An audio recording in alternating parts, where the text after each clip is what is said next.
Quite a clip. Well, I wanted to stay out of the presidential election.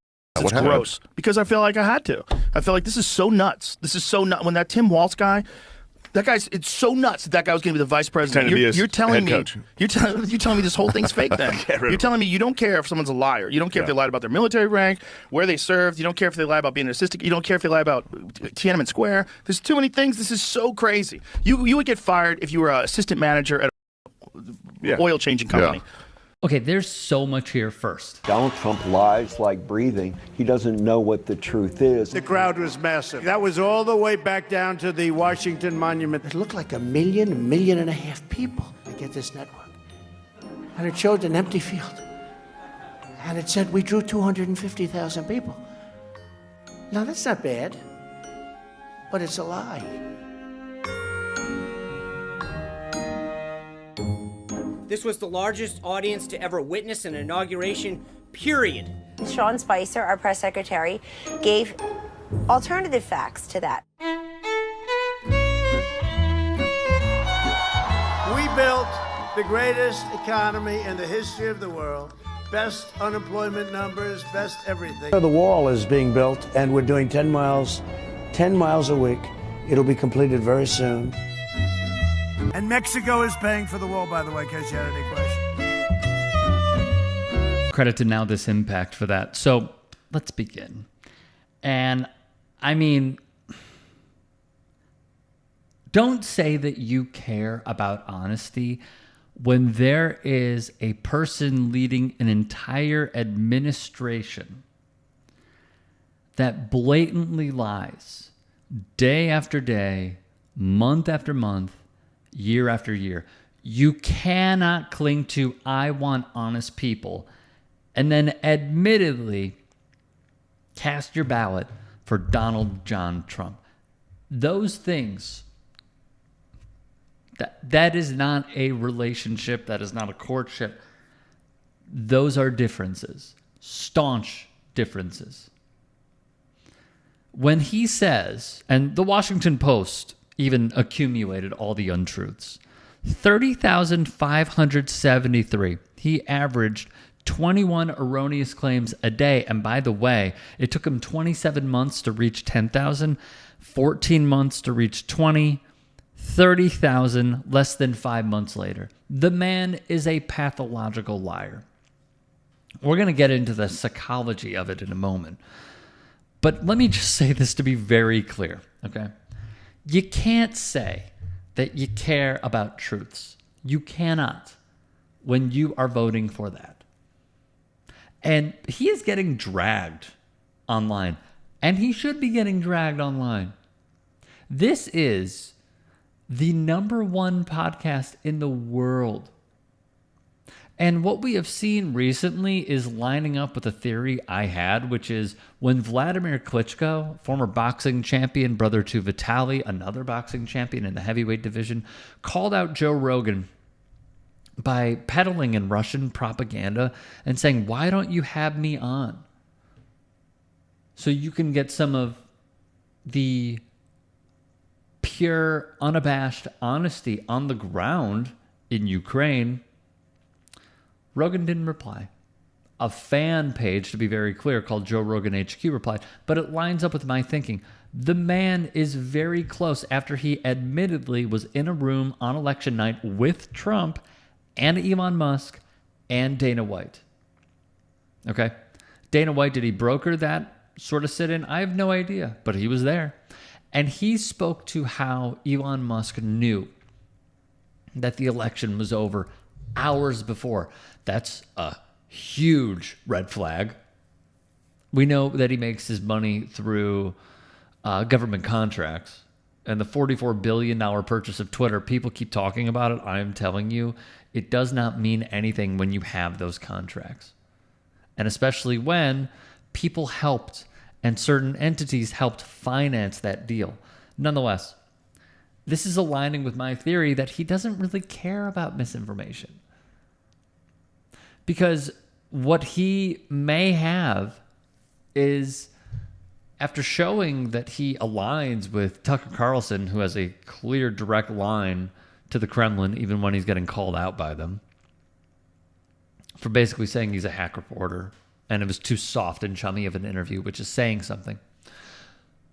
What I believe is happening here is through the Wall Street Journal piece, or maybe it was Mother Jones, one of the two, it was a direct line that Musk has to Putin and how he potentially turned off some Starlink satellites that were helping Ukraine and Zelensky. That is a huge story. Huge story. So what I think is happening here is a few things. Number one, it is the morphing of someone who very controversial, okay, has pretty controversial opinions, especially on trans people. But what we have seen is Joe Rogan go from being a Bernie dude to being a Trump guy because it is symbolic of what has happened with the Democratic Party. It is symbolic, guys. I need everyone to understand this. When people say, the party left me or they don't represent me, there were some policies that were very good. There were others that were terrible. Like suddenly they're heavy on the wall. Like, no. I got to be honest with you. I don't give a flying 4-letter word about the wall. I don't care about immigration. I just don't. What I think is the bigger threat, according to the FBI, is domestic white terrorism. That's the bigger threat to us. It's the rise of white supremacists because of the previous administration prior to Biden taking over. And I'm not a Biden guy. And now, what I'm seeing here, in addition to all of that, is over time, feeling left behind and then just throwing up your arms saying F it, but also taking in a certain level of content over and over and over and over again and manipulating your brain through the Myron Gaineses of the world, red pill stuff as well, the Aiden Rosses, also a man's name, Bradley Martin, not my man, you know what I mean, the Bradley Martin content as well. And that is what has happened with Rogan. But it's also because he was left behind as a voter.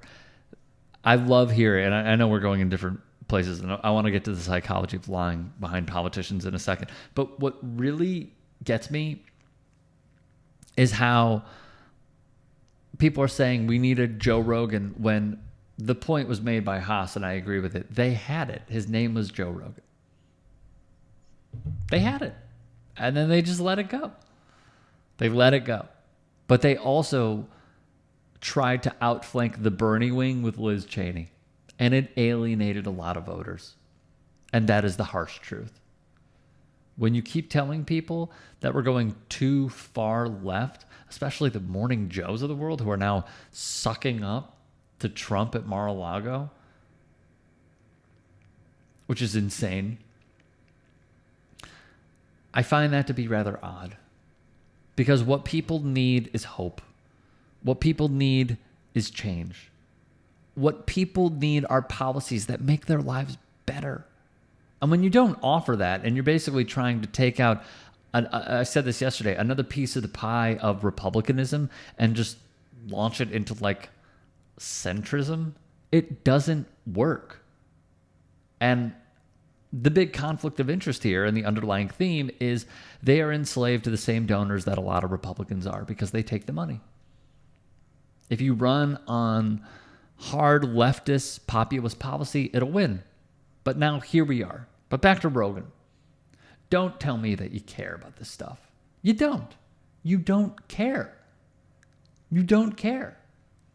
If you are peddling in Russian propaganda, if you are saying that you love Tucker Carlson and you really think there are many in the MAGA movement and Trump's base that are great, and they are giving patently false rhetoric over and over again, stop the cap, man. But here's this. Daniel Dale would put out an article saying Trump falsely claimed of the Federal Emergency Management Agency, FEMA, they have no money. You know where they gave the money? To illegal immigrants. That obviously was not true. FEMA has the money for immediate responses to Helene and Milton, 2 terrible hurricanes, which they lied about, though a string of recent disasters has depleted its disaster relief fund. The fund had about $11 billion. FEMA did not give all of its disaster relief money to undocumented people. And then there's also Western Washington University, which called Trump's reign in the White House a legacy of lies. But you care about honesty, right, Joe? You care about that stuff. No, you don't. Just say you don't. Just say you don't. Jeff Beatty, a professor of psychology at Edge Hill University, would write for The Conversation, and I want everyone to take this in. Although other presidents have lied to the public, none have lied like this. Some of Trump's lies are trivial. Many are self-aggrandizing, like nobody builds better blah, blah, blah than me, blah, blah, blah, me. Then there are his more egregious lies, like the one about the 2020 presidential election being stolen, which it was not. Demonstrably and dangerously contrary to the facts, with serious consequences for the nation and public trust. He would continue, and this is vital information for everyone to know. And these lies can cut through. Research regarding the big lie, aka the, quote, stolen election Trump and his cohorts rail on, was proven to be very sticky. Around 50% of Republican voters believed it, regardless of any emerging contrary evidence. The researchers also found that belief in this lie boosted Republican supporters' self-esteem, as they weren't losers after all. That is sipping the tea right there, man. Lastly, here's the kicker for Rogan and other Trumpers via Beatty. Certain types of personality are drawn to telling these sorts of lies, including those with little empathy, such as narcissists and psychopaths. They don't care about the consequences for the recipient. It's all about them. Feels pretty fitting. Thoughts, comments down below.